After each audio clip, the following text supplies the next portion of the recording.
Ölkəmizin 2022-2026-cı illərdə sosial-iqtisadi inkişaf strategiyasında qarşıya qoyulan məqsədlərdən biri də qeyri-neft ixracını 2021-ci illə müqayisədə 2026-cı ildə 1,2 dəfə artırmaqdır. Bu o deməkdir ki, biz bir ildə qeyri-neft ixracını 10-15% artırsaq, 2026-cı ildə məqsədimizə nail olacağıq.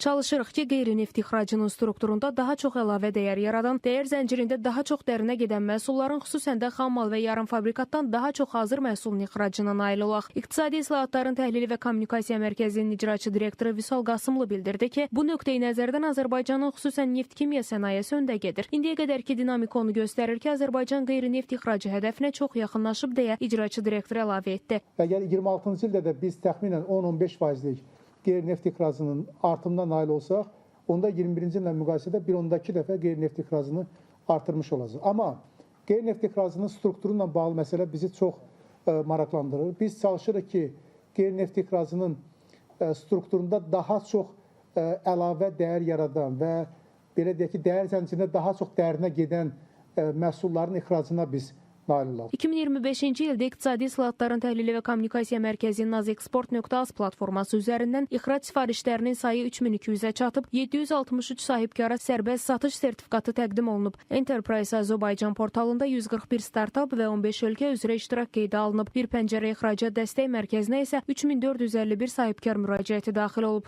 12 ixrac icmalı, 7 islahat icmalı təqdim olunub. Video icmalların sayı 106-ya çatıb. Türk İqtisadi İcmalı bildiyiniz kimi 8 dildə çap olunur və biz bunu Türk Dövlətləri Təşkilatının katibliyi ilə birlikdə həyata keçirdirik. Ötən ildə 4, yəni hər rübdə bir dəfə Türk İqtisadi İcmalını təqdim etmişik.